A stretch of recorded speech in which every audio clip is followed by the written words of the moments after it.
One, two, three. Welcome to Scéalta, and my name is Joe Austin. And can I remind you that Scéalta is a joint production of Fáilte Fierce to Hear and Feel and Phobail. Can we once again thank RSG Canada, the Conway Centre, for facilitating these interviews. 2022 is a year of commemorations. Some are celebrations and some are remembering events that really are heartbreaking for families and friends. I am delighted that my guest today will be celebrating a big 50. Have to add not his own. He hasn't got that far yet. But of an iconic programme that's based in West Belfast, and it is the envy of education programmes, certainly throughout this city and maybe throughout the country. And it's Ciaran Cahill, who's the coordinator of the Springhill House project and also the chairperson of Conway Educational Project. So I think that's a fair description of the project. So happy birthday to the project. Yeah, thanks very much, Joe. And I have reached my 50th. I'm actually 53. See, I didn't want to say that because you'd have corrected me. Yeah, well, Springhill Community House is 50 this year. And amazing. We're looking forward to celebrating that with a couple of different events, but maybe we'll get an opportunity to talk about that as we go along. It's not an exaggeration to say that Springhill House was a groundbreaker. In terms of, we had tenants associations and we had residents groups, and Springhill's never claimed that they invented them, but the approach to Springhill, or the approach that Springhill had to its community in terms of education, was something at the time was just, beyond what anybody else had been trying to do. So I know you're steeped, and I know your father and I knew your mother, I'm delighted and proud to say, and I know that you're steeped in community projects. So tell me about your journey, your personal journey to the early days of Springhill, and of course your engagement with Desi Wilson. Well, as you said, both my parents, Frank and Tess Cahill, had been involved in lots of community initiatives, really, that came, I suppose, in combination with Father Des at the time. So I grew up around that. We had a big family, 8 boys and 1 girl, and we were living in Ballymurphy, and it wasn't a great place to be living at the time. It was really seen as a place for problem families, as the corporation would have described them. So they kind of lumped a lot of families in there together. And my parents, both of them, set about really changing the image of what Ballymurphy was about. And that was about setting up initiatives and programmes that would improve the lives of people there. Is it fair to say that the view of the City Council, the corporation of its day, is it fair to say that Ballymurphy was seen as a dumping ground almost for poor working class families in this part of the city? That's what it was. I mean, it's been well documented that they actually had a file that had the title Ballymurphy Type, and Ballymurphy Type, and what they had were families that were drawn from all parts of the city, and they put them in there. I mean, they weren't at all problem families, but that's what they labelled them. And people like my parents and Father Des, who was there at the time, thought that they needed to change that image, and they fought against really the press, who were obviously putting it out there and keeping that line, and made every effort they could to change the image. And of course they did, because it got to a stage where people wanted into Ballymurphy as a place to be, rather than wanting out of it. Yeah, someone described Ballymurphy and that period you're referring to as the worst of times and the best of people, and your father and mother certainly fit into that, in an area that had got a bad reputation, that it didn't earn a bad reputation from the establishment, but it was the best of people that came from it and lived in it. Desi Wilson, of course, we both mentioned. So Desi, I understand, was deemed to be of important stuff within the Catholic Church, and then he changed, or something changed. What happened? He really, at the time, he had a great job in St Malachy's College as the spiritual director for I suppose, the seminarians, the ones that were the boys that were going on to become priests. So he was given this job, and it was seen as a prestigious job, I suppose. And you know, he was doing that for 15 years, and at the same time he was also talking to other religions, other faiths, about what they were doing, trying to, you know, have an understanding between each other. And this came to the attention of the bishop at the time, Bishop Phobail. And he wasn't really too keen on this idea of what was happening, maybe because it wasn't his idea, maybe because he wasn't in control of it. But as a punishment, really, Father Des was sent to St John's Parish, which had Ballymurphy and White Rock as part of the parish, and really had an eye-opener when he came here, and he just couldn't believe the levels of poverty and unemployment and discrimination. And you know, he threw himself into it. Himself and Father Hugh Mullen at the time were curates, and they felt that St John's Parish was a wee bit removed from Ballymurphy. Yeah. Corpus Christi hadn't been built, so they were still based in the Falls Road, living in the parish house. So they had the idea that they wanted to set up a house in Ballymurphy, and that they would become worker priests living and working within the community.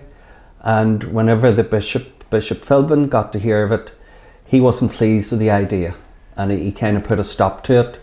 Father Mullen later got a house in Springfield Park, and we know that he left that on the 9th of August 1971 and was murdered by the parachute regiment as he went to administer the last rites to somebody that was injured.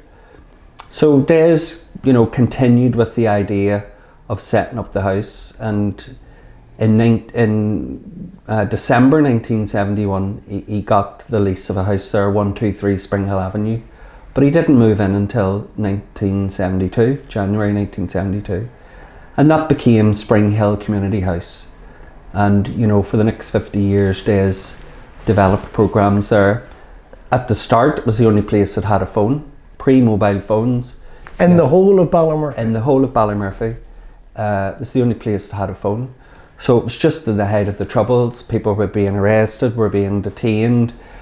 They would come and phone places to see what was going on, and maybe you know, ring about benefits or whatever. So he set that up, and slowly but surely people come to know the house as a community house, and developed projects in education. And you talked about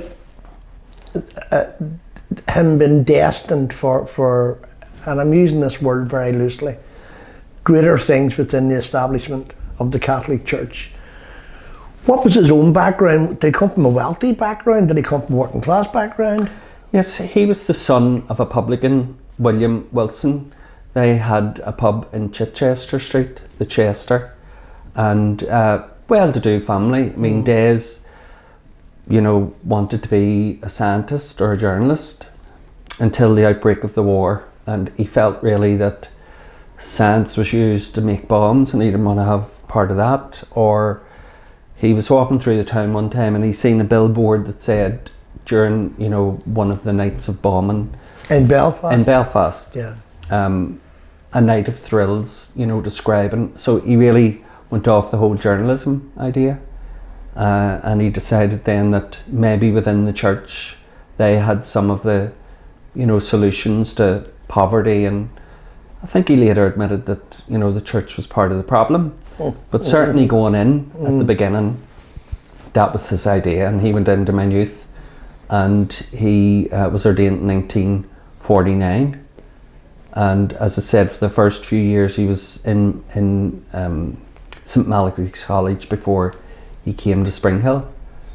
Desi Wilson, Father Desi Wilson, would be the first person to say that Springhill, and I'm not so sure of this in the early days, I think there were a handful of people, including your father, but the Springhill project was bigger than him. And we talked off camera about his notorious inability to organise or to plan things. Yeah. He seemed to fall into things. Well, he was a visionary. You know, he was ahead of his time.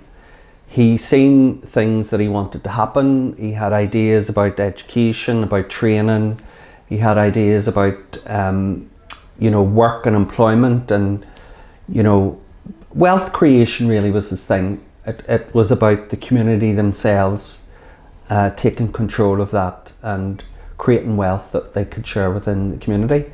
But he couldn't really organise that himself. You know. Do you mean he was a bad organiser, or he was a disaster? Well, I'll reserve judgment. Don't speak ill of the dead.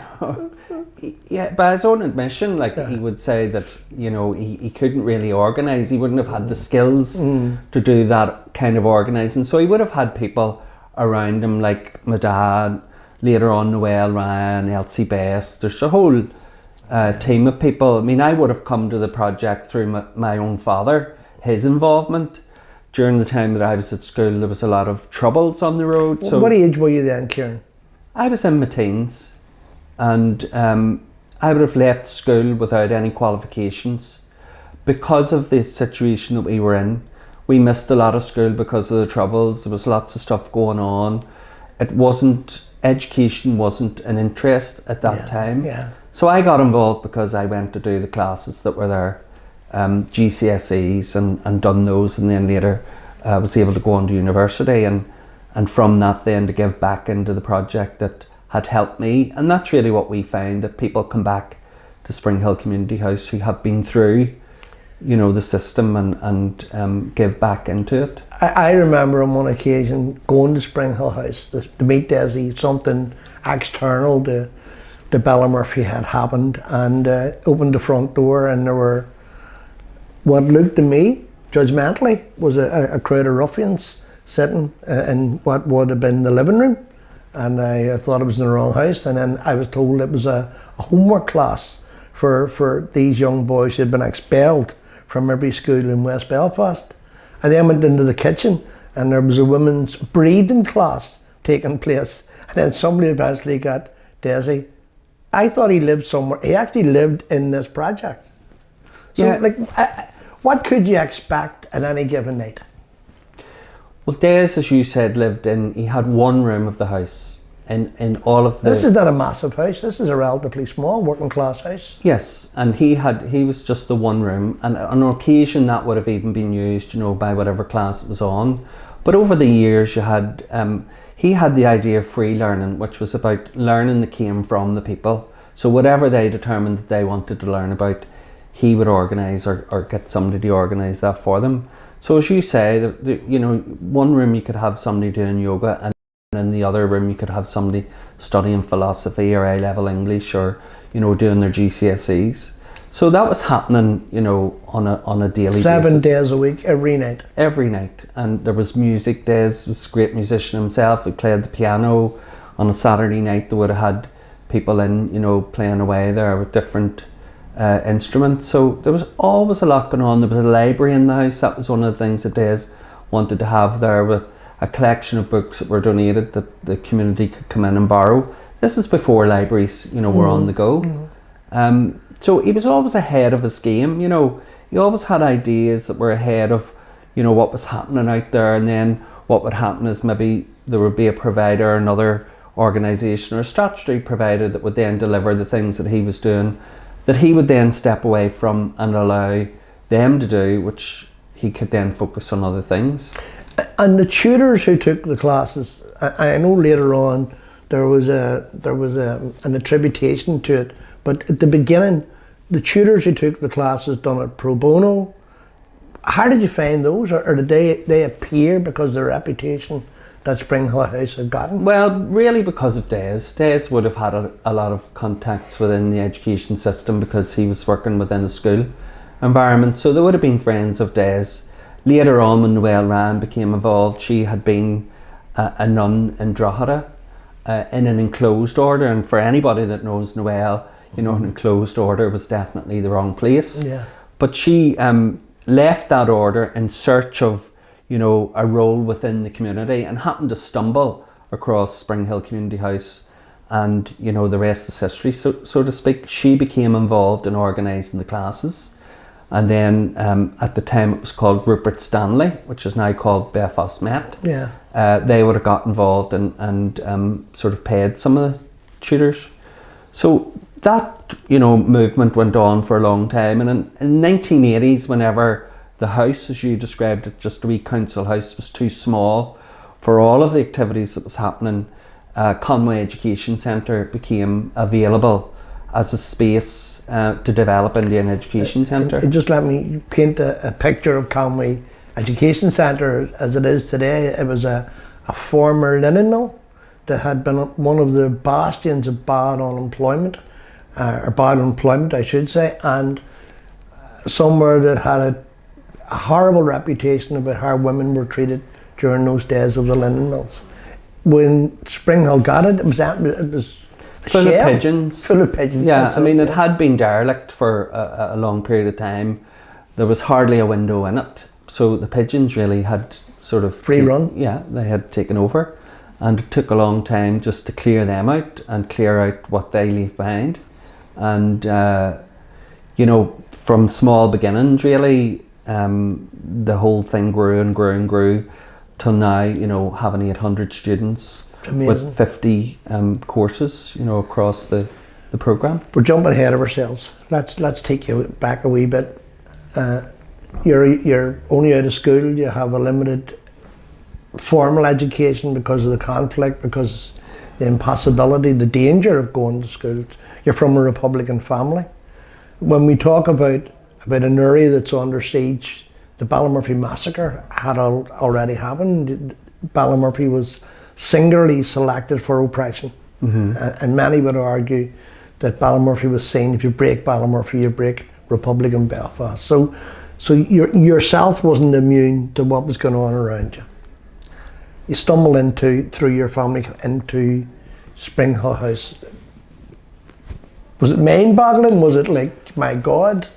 Not at the start, because I had been in and out with my father, so I was well used to what was going on. So I was just sort of fitting in with whatever was going on.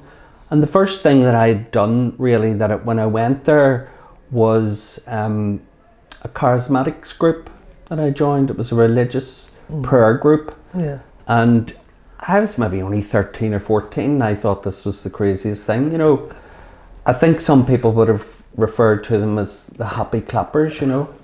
And I was sitting in the middle of it all, you know, with all these people praying, and it was just a strange environment. But it was more of the social thing as well, you know, that people could come out and do what they were doing. So as the classes developed, GCSEs, I would have done whatever GCSE was going, English, maths, science, psychology. All of those GCSEs we would have done because we were there and we were able to do it. I know you're very modest. Were you successful in your exams? Yes. I mean, I would use myself as an example of a product of Springhill Community House.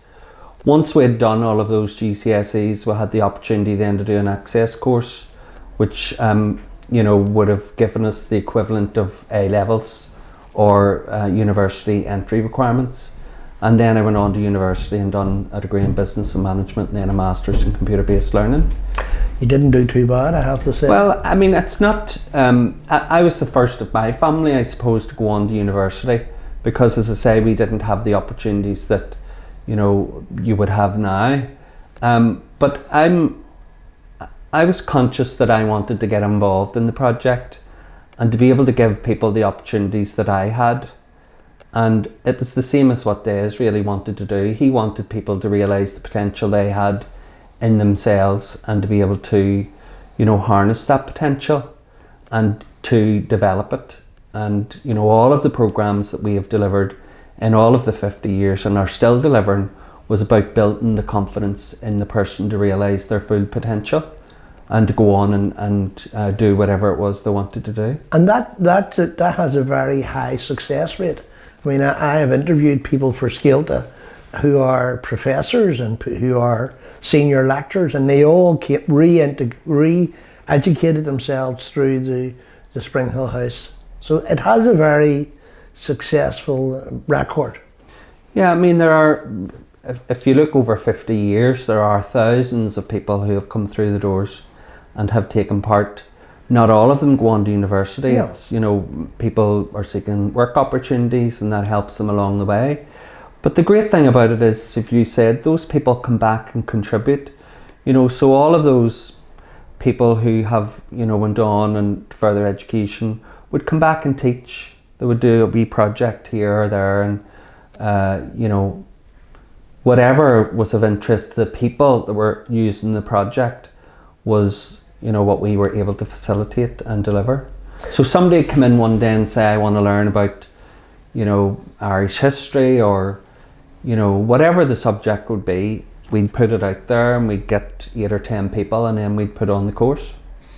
And I know people who have came through the project. There is an immense pride in having been to Springhill House. An immense pride. I don't know, perhaps because you're in the middle of it, you may not be aware of that, but I meet people all the time, and they're back at school or back. But it isn't for everybody, but the ones who went back tell me that their journey began in Springhill or in Conway Mill. I have to, this is maybe a bit of a silly question, but let me indulge myself anyway, and just because you had mentioned some of the prayer groups, was Desi, he's a priest, Noel was a nun, or had been a nun, was he religious? He was, he was very religious, obviously, as a priest, you might imagine that. He would have always taught people to think for themselves and to question things. That was always his belief. There was never any kind of religious aspect to the programme, other than Des would have said Mass in his home. In 1975 he had a fallout with the bishop, which meant that he had retired priest status, and he continued to work within Springhill Community House as a retired priest. He wasn't allowed any of the facilities of the church. He wasn't allowed to say have baptisms or to say Mass within the church, and this was under Philbin's. This is a punishment for a man that's working within the community, what priests are supposed to do. Yeah, Des's thing was that his dispute with the bishop was about church resources, about policy, about them being silent, about the oppression of the people that they really should have been looking after. So he couldn't reconcile himself to stay within a system that had that attitude, that took the side of the government, that didn't speak out, that didn't use the finances that the church had in order to help people that were, on their knees effectively. Des approached them and said, look, I want to set up an industrial estate, I want to set up cooperatives, I want to set up an education project. And the answer was no. So, he done it himself, and that's the way that it was. So he had that independence of church and state. So he wasn't getting any funding from the church or from the state. So it was very open door policy. Everybody was welcome. You could come along and speak about whatever it was you wanted to speak about. And Des kept his faith and his religion, to himself in that sense, other than the Mass that he would do. And I know that as his work and your work, as it got bigger and better known, he made international contacts. And I remember meeting the Berrigan brothers, who are two renowned peace, World War, they're dead now, but peace makers in America. They'd been opposed to the Vietnam War. They'd been marching for Black Lives Matters before Black Lives Matters became a title. And so you really, the point that you're making is you could have stumbled in there and met anybody. Yeah, look, I think people of like minds attract, similar people to come along. And as you said, Dan Berrigan and his brother, Phil, were there. Who were two priests. Yes, who were Jesuit priests. Yeah. And, there was lots of people of similar minds. Mother Teresa was there in Des's invitation at one time, which is another story that, you could speak about on its own. She was there for a short period of time. So over the years, as you can imagine, particularly during the time of the conflict, there were all sorts of people from all over the world coming to see what was happening within the project. They would have volunteered and done, whatever they could do at the time, and then they go on to somewhere else and do whatever they were doing. So it was a bit of a hub for people to come to. Absolutely. It was a drop-in centre before drop-in centres were fashionable. You've come out of university, the Conway Mill project, and it's very difficult to describe the Conway Mill project without knowing Conway Mill. If somebody had given you money, had given you a wage, a very good wage, and said, go and develop this empty building that's inhabited by pigeons and rats into an excellent centre of education, you would have told them to stick their money where the sun doesn't shine. So you're in the middle of all of this building. How do you approach turning the building this size and so dilapidated, into an education hub? Well, one of Desi's ideas was to have a centre where you had employment and leisure and education and theatre all in the one place, and the mill really became that. And I mean, Des would always say as well that he was never one person that done it all. There was a team of people who took on all of the mill, and Des was given one floor of it to develop as an education centre. So like the project in Springhill, it started off small. The people who were involved in Springhill would then be involved in the mill. Elsie Best, who really managed the project there and gave all of her time to building the project that it is today, from a small centre into, you know, the biggest community education provider. It must be the largest in West Belfast. It is. Yeah, it must be.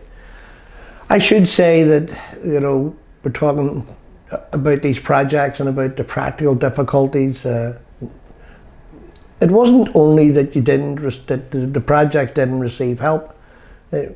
Springhill and Conway Mill were actually boycotted by governments who refused to give them any statutory money, at least for a period that they were quite entitled to. Mm-hmm.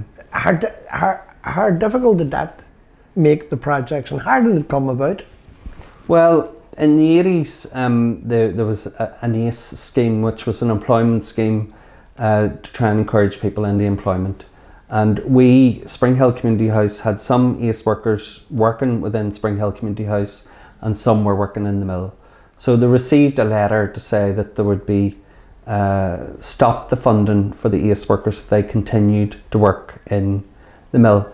And at the time, I think it was one of the politicians had said that Conway Education Centre was a front for the IRA. So all of the funding, whether that was through government schemes or others, was withdrawn from Conway Education Centre.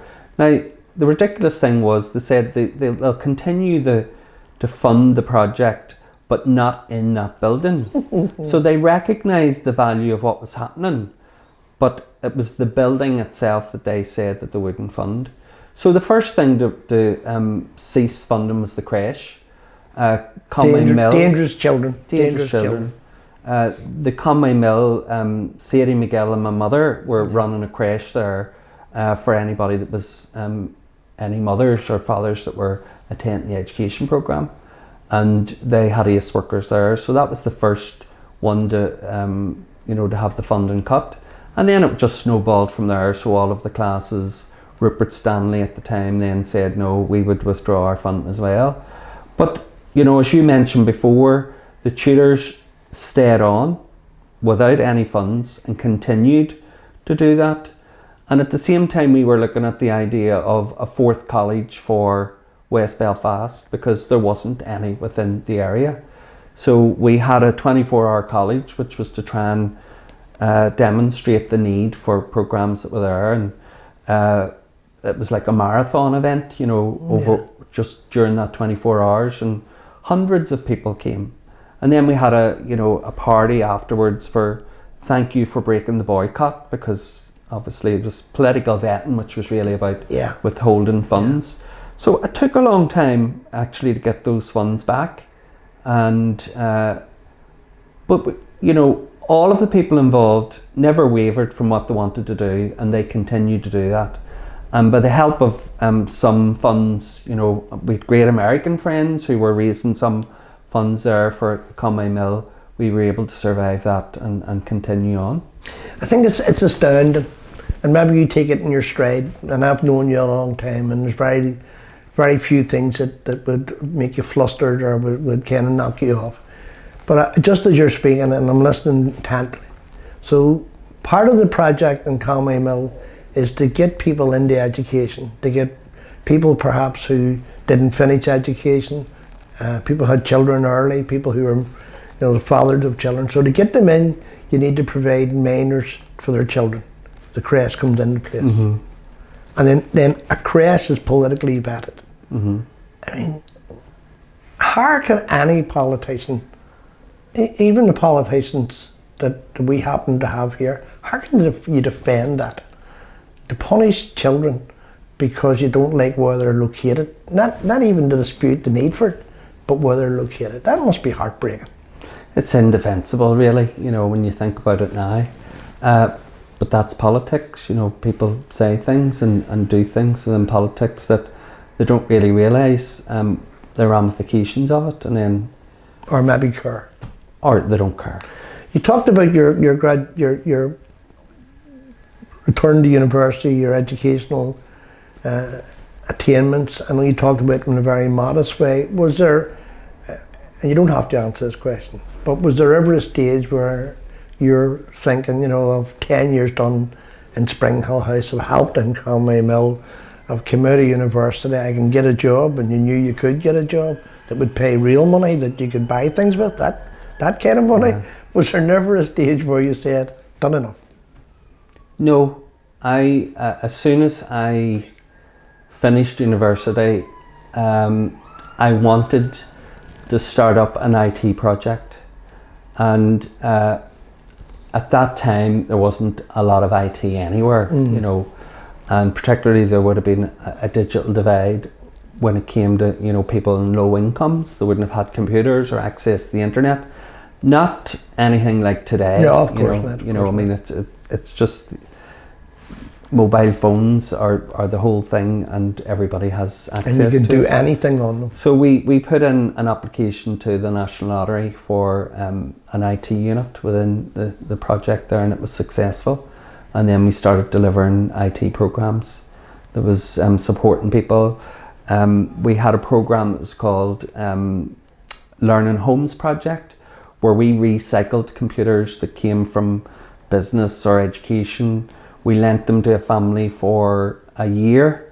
We provided broadband access to them for a year on one condition, that they would do one program, one educational program, whether that be flower arranging or GCSE or whatever it was that that they would do. So that was very successful, and throughout the whole program, it was just about making IT accessible, and it's we still have that unit there today delivering programs in IT. See, I think most people, given the volume of opposition, not even mentioning the lack of help, would just sit themselves down and go, that's it, I'm finished. And I'm amazed and very proud of you as well that never was there two steps back. It was always moving forward. Well, there was a big inspiration there. I mean, you had people like Des Wilson, Noel Ryan, Elsie Best. They were all doing what they were doing. There was no payment for what they were doing. Des was, outside of the church. He had no income. He relied on the generosity of other people. So that was an inspiration for a lot of people to get involved and do what they were doing. And lots has happened in those 50 years. And throughout all of that time, Des kept an incredible archive of documents from his time in St Malachy's College right through, to his death. And I suppose what we want to do is to honour that, the legacy of Des's work, by creating an interpretive centre that would house the archive that he has. Letters from Mother Teresa, other documents that, reports and things that we haven't had an opportunity to discuss here, reports about education, unemployment, about the deaths of some of our friends and neighbours, Paul Thompson, Sean Downs. These are people who died as a result of state forces or collusion. State force and collusion. That at the time there were no proper investigations or inquiries into, that Des said, well, we'll do it ourselves. And that really was his ethos throughout. If nobody's going to do it for you, you do it yourself. So all of those documents exist, And what we want to do is to create an interpretive centre that's going to house that and make it available to researchers and, you know, educationalists that are out there. So that's the first 50 years, which was easy peasy. For you, where is the next 50 years? Where did, apart from the work, I mean on a personal basis, do you see yourself, you know, hanging up your school bag? Do you see yourself kind of still in the middle of it? Do you see yourself, you know? Well, do you enjoy it? Let me ask you, do you? I really do, Joe. Like you say, I don't think we take enough time to look back at what we do, about our achievements, but on occasion you will have somebody who will say to you, you changed my life for the better, and that makes it worthwhile. So all of those wee things, you know, really. But Des lived, he was 95. He was involved in the project to, you know, up to his death. And I'm only young. Of course. You know, so I have another I think you'll to go. live that 95. I think you'll be well past that. And as long as there's a need, you know, because we're right in the heart of the community, we talk to the community about what's out there and what they'd like. So, you know, we're not precious about it. If we've, you know, at some point come to a decision that we've done our job, well then we'll hang up the hat. But while there's a need, we'll continue. We're out of time, unfortunately, and that's what those signals are. We're out of time. But let me just push out the boundaries and ask you one question. Promise you last question. Would you do it again? Absolutely. Without a doubt. I mean, look, Des Wilson was a prophet. He was a visionary. He was ahead of his time. It was a privilege and a pleasure for me to be involved in that journey. And who would turn that up? And I have to say, Ciaran Cahill's not too bad either. So for being my guest, thank you. Thank you, Joe.